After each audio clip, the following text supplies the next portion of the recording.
Hello, welcome back. We've just got back from the Rare Plant Fair in Cornwall. That was a 10-hour round trip and we managed to pick up some pretty cool stuff, so I thought I'd do a quick video showcasing what we got. And we also stopped somewhere else on the way back near Exeter and picked up something pretty cool for this spot as well. So the first one is a Beonia Bonita Chiba, which nice cut leaf. Looks like it'll get to a decent size. Pink running through with that dark green. Looks like the older leaves stayed dark green with that silver as well, that silver variegation. Doubt it's going to be hardy, so that's going to stay in the pergola. Moving on to another Begonia Torsa. Hardy, a bit more common this one. Gets that nice, if you can see, kind of pink veining on the underside of the leaf, and get decent size on them as well, almost like dinner plates. They're hardy, which is good, so I can just put that outside, leave it in the ground, it should come back. Another little filler, which I picked up on one of the previous videos, is Impatiens Pink Nerves. Nice pink kind of central vein running through the leaf as well. Looks really cool. And then I think this one is a Podophyllum. Yeah, Podophyllum Modi. I got it mainly for its kind of leaf shape. A lot of the spotty dotties that I've got have that more rounded with kind of serrated edge without the cut leaf in them. So that one was a good purchase, I think.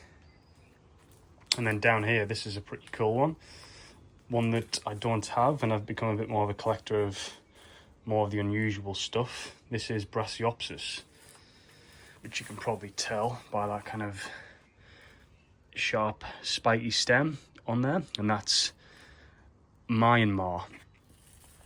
Bit more of a new, I think, cultivar to the UK, so there isn't many of these for sale. I think Jungle in a Box might have them, but they're not available as of yet, so I managed to pick that up from Mike Clifford, I think it was, which is pretty cool. That'll go with the rest of the collection. And then I've got some more down here. This was a bamboo I didn't pick up today, but it was supposedly Binda Paprifa. Now I need to wait and see what the new cones come up like. He said he had it from a small plant, so I'm not too sure. It could be CS1046. Definitely looks like a Binda because it has that kind of ridge running between kind of the nodes.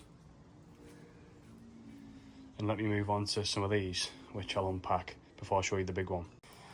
Okay, that's some of them out the little trolley, and managed to get the small Brasciopsis Mayanmar just to grow on. I'm going to obviously keep it in a pot for a moment because I was a little bit undecided, or at least I wanted the option of what to do with this one. Picked this one up last year from the same spot, and as you can see, it's getting to a decent size now, and I love the leaf shape on these. They're really cool. Mitis is obviously one that people go after quite a lot, which we've got. I might actually do a video on them, but this small one gives me the option at some point, if I did want to risk planting it out in the garden, that I do have a bit of a backup. On to some more fillers. This is a nice kind of Persicaria. Have another one in the garden. I think it's called Amplexicanus Eastfield, supposedly, according to the label, but I do have this in the garden, and yeah, it's come back this winter, which is great. Bit more interesting, or well, as interesting I would say, as the red dragons. And then we've got this cool thing, Strobilanthus masteri. Get pretty big, but it looks like that new leaf. They get to decent size, almost like teardrop shape. Bit of variegation on that new leaf on the ends, that kind of purpley kind of colour. So that might be one that kind of stays in the pot. I don't think it's too hardy, but thought it was really cool and cool enough to try. Moving across, I like my Schefflera as well. This is another one that I haven't seen before. This is Schefflera taxiuscula. So don't know too much about this one, but saw it, never seen it before. I'm gonna do a little bit of research. It's got that kind of usual, how many leaves there? 5 to 6 leaves on there. Nice shape, glossy leaves. So I'll do a bit more research on that. This was another one, Crocosmia. what's it? Cosmiflora columbus. Now the reason why I picked some of these up is it had these really kind of yellowy coloured flowers to it on the picture, and thought, why not try it? I've got lucifer in there, which is red. That'll be something interesting to go alongside that. And then we've got this amazing looking thing, Beonia sumibricata. I've got a few Mahonias. I don't know if this is hardy or not, so it might stay in here, but I mean, look at that new leaf. Beautiful kind of pink and red coming through on that really kind of limey green. And some of the Mahonias are doing pretty well at the moment, so got soft crest and a few others, but that'll be a nice addition.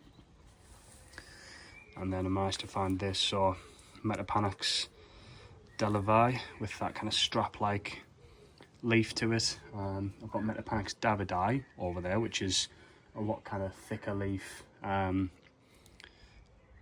a little bit different, a little bit more expensive, that one.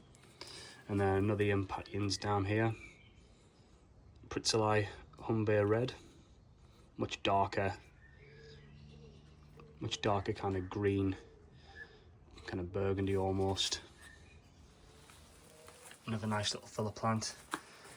And then this one, Oreopanax langlesi, again that kind of thin strap-like leaf. It almost looks a little bit like a Begonia luxurians to an extent, but a lot longer. And then we've got a couple of these things, Salvia pink amistad, just to plant in the garden, some flowers. And then onto the couple that we bought on the way back, Sathia dilbata. Now, if you look at the underside of that, it's almost silvery white. And I think these can get pretty big. I thought this would be great to have in this pergola. Mainly I think the interest for this one is the underside of the leaves, so I'm hoping to plant it up, or when it grows, being able to see something like that is pretty amazing. And then onto this beast. I mean, look at the size of it.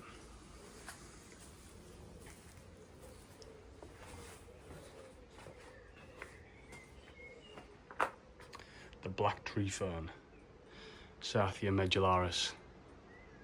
Those fronds are a good 3-4 meters long already. Not hardy, so it has to be undercover or in a greenhouse and the frost kept off it, but supposedly it can go down to -5. But I mean, just look at it. I thought it'd make a really good statement piece pretty much in this spot.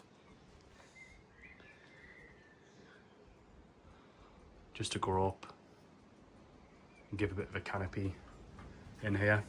You can see this new frond that's coming out.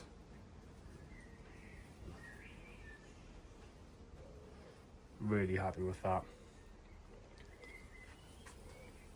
That was urban and rural plants down near Exeter. You've got a couple of them left in, along with some other pretty cool things. But yeah, it's been a busy day. So I'm not going to get things planted yet. Thought I'd do a quick video on what we have got, and then look for some spots over the next couple of days. Plan now is, because we've been away, is to get in, water the garden, water the tree ferns. But yeah, I'll probably do another video on some Brasciopsis and some of the different collections we've got in the garden. If that's something of interest, give me a shout. But thanks for watching, and I'll catch you on the next one.